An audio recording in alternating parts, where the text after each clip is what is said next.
What is up, everyone? We want to welcome you back to another episode here of Bass and Fears TV. Thank you all for tuning in. I appreciate you tuning into the channel. Appreciate everyone that likes, appreciate everyone that subscribes. You guys are awesome. Today's video, I'm going to be talking to you about my spinnerbait setup. So I got the GoPro on. I got to get some up close stuff for you guys. Not up close, but just kind of on the water kind of stuff for me throwing a spinnerbait around here today. So talking a little bit about it. It is the bait that I won. The one BFL that I did win, I won it throwing a spinnerbait from Omega Custom Tackle, a Genesis spinnerbait. So be sure to check out Omega Custom Tackle. We got some new gear. Obviously working on some new stuff. So be sure to check out Omega Custom Tackle. I'll leave a link below. But I'm going to talk to you guys today about throwing a spinnerbait. How I throw a spinnerbait, some of my retrieves I like to use for a spinnerbait. Sizes I like to use for spinnerbaits, things like that. I'm going to kind of dig deep on spinnerbaits for you because I realized I told you I wanted on it, but I never actually did a video talking about the spinnerbait. So that's my tips. Obviously, if you want the GOAT's tips on spinnerbaits, then go check out Jason Christie's video because he does a really good one about spinnerbaits. But if you want to listen to Kerr Lake BFL winning co-angler tips on throwing a spinnerbait, then watch my video. Tune in. Listen to what I got to say about spinnerbaits. Let's go.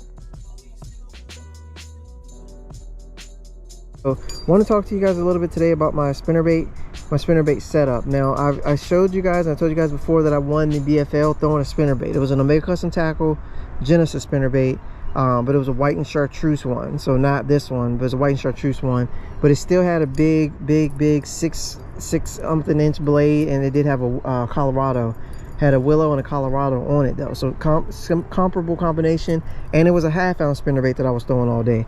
I was throwing it on a I believe it was an Omen rod. I can't quite remember my whole setup and everything right now, but throwing on a little bit slower gear ratio reel, I believe. Maybe not, it might have been 7:3 to 1. I'm not sure, can't remember any of that right now. But I was throwing a spinnerbait, but I never really do videos talking to you guys about my actual spinnerbait and like what I do. So basically with me with the spinnerbait for that particular tournament, it was pretty much casted out past the trees that were there. So it was a lot of like submerged bushes and trees and stuff like that in the water.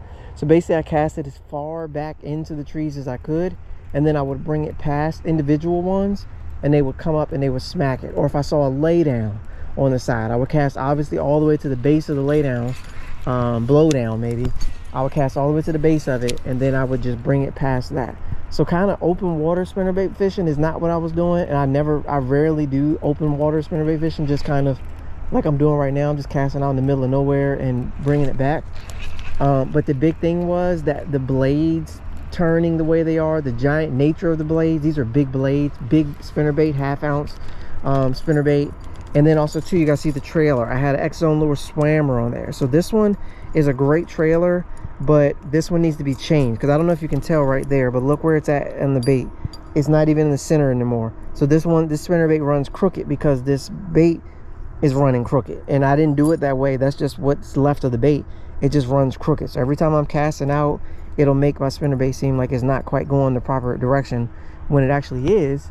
It's just that the bait on it is running a little backwards or sideways or whatever. So key thing for spinnerbait fishing is make sure if you are going to run a trailer to have the trailer on there properly. That kind of goes without saying with fishing.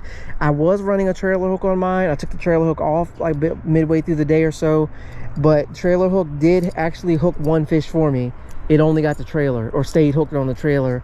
The rest of them just ate it good. I mean, they just were annihilating it. So it wasn't a matter of, after a while I didn't feel like I needed the trailer hook anymore because it wasn't a thing. Now with the spinnerbait, for me, a lot of what I do is just like you see right here, just a nice steady retrieve, bring it past whatever piece of cover I'm doing, working it down the lay down.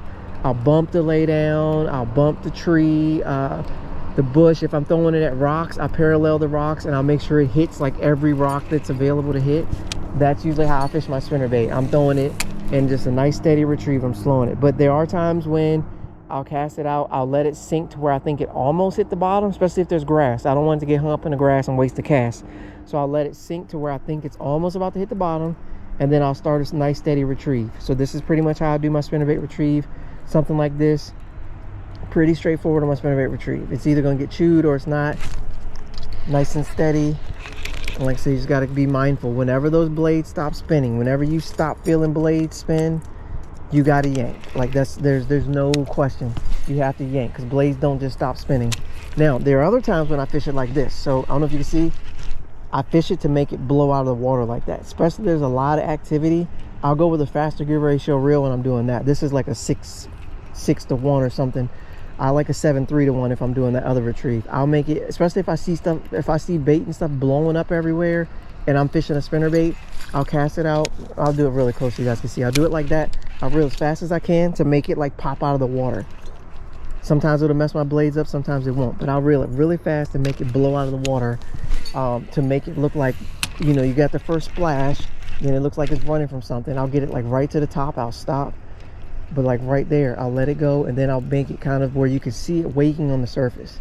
So I'll fish it like that a lot of times. I fish it like that because it just works, man. It gets bit. There's something about that bait looking like it's like frantically scurrying away. It just it drives the fish crazy, like right there. So I'll make it, it pops out of the water, and like I said, it just depends. Sometimes I'll do it, sometimes I won't, because sometimes when you do that, your blades will mess up. Things won't go.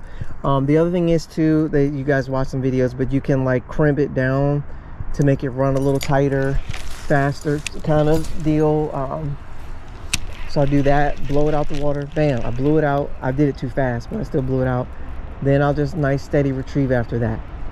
So basically it looks like it tried to get away real quick, and then it thinks that because it did that, then it's good. Then the bass thinks it, the bass is like, oh, okay, you chilling now, bow, and they'll smack the crap out of it. So I do it like that. I don't know if you guys can see that though. Right there, there's a laydown right there, so I'm pitching it right at the laydown. You can never be scared if you're fishing a spinnerbait about throwing it anywhere near a laydown or stuff. You got to throw it like right in there, as much as you can get it in there, and then you just have to finesse it back out. You cannot not throw it in that stuff. You have to throw it in that stuff, because that's how you're going to get the bites, is going through that stuff. So right there, I got a laydown that comes out in the water. I'm kind of going off the front of the laydown now. I threw right in the heart of the laydown.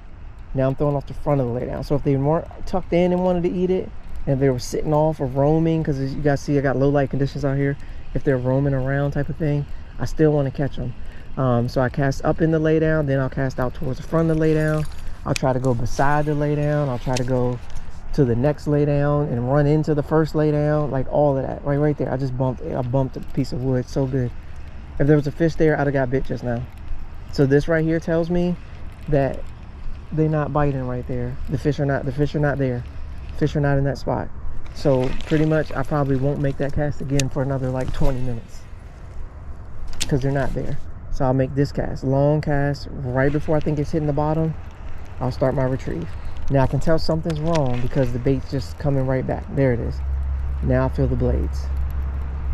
So I could tell something was up, and that's one of the key things I tell you guys when it comes to fishing, is make sure you have to know your baits, man. You have to know your baits, because they will tell you a lot.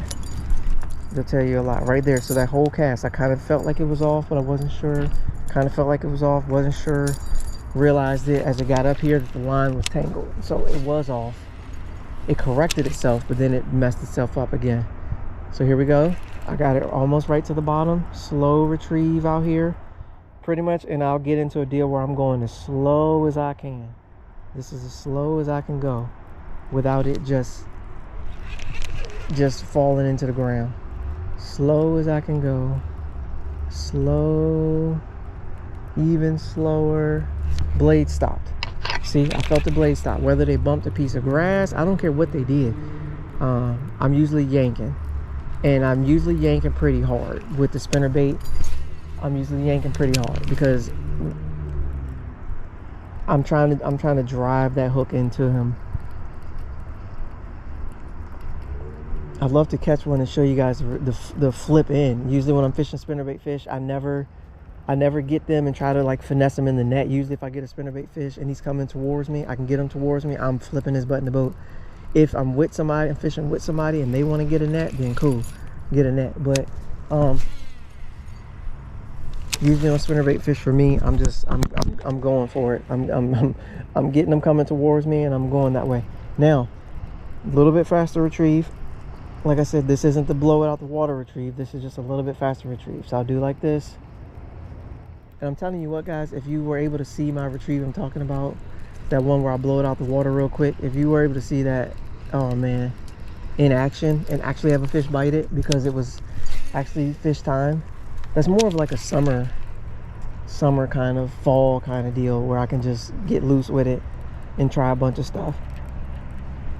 Because basically, as soon as I blow it out the water, like pow, you hear that smack out of the water when the blades like whack on each side, and then I start a steady retrieve. Oh my god, this thing gets annihilated. So little tidbit from me, some stuff that I do, this ain't quite Jason Christie spinnerbait class, right? But there's some stuff that I do that helps me catch fish. And like I said, I'm about as comfortable as I can be with a spinnerbait in my hand when I'm bass fishing. If I got a spinnerbait in my hand, I'm about as comfortable as I can be. Crankbait obviously is up there right at the top. Drop shots right up the top. Spinnerbait right up at the top as well. Texas rig creature bait is definitely right up at the top. I'm about as comfortable as I can be with any of those kind of presentations. So when I'm sharing information, I'm telling you stuff that actually works for me. So like I said, spinnerbait, obviously multiple colors, match whatever you got going on out there, or go completely opposite. So if they're all eating shad, then throw some weird random color. Sometimes that'll work. You can throw a red spinnerbait, green pumpkin, chartreuse blue, white, all white spinnerbait. There's a couple of different ones. And the big thing with spinnerbaits for me is blades, man. With this Omega spinnerbait, it has a quick connecting here where I can just pop this little blade out and switch it with another blade, like super easy. So I like this one because I can just keep switching this color and then keep this one the same, or I can switch this one out quick too. But this one does have a quick connect where I can just pop it out and switch. But one of the big things is the blade. So play with your blade colors and play with your blade sizes. This might be too big for what I'm doing right now. They might not want this big one. They might, a lot of times right now, this time of year, they're feeding on little tiny stuff. So honestly, if I came out here with like a 1/4 ounce spinnerbait that looked more like a minnow, I probably would be getting bit right now. But I've just been throwing this big green pumpkin one because I like throwing the big green pumpkin one. So that's what I say for my spinnerbaits. I hope you guys enjoyed the video talking about spinnerbaits. Just giving you a little bit of insight into what I do and what I like to do when it comes to fishing spinnerbaits. Hope you guys enjoy, and I will catch you guys on the next one. Thanks for tuning in as always. You guys are awesome. Peace.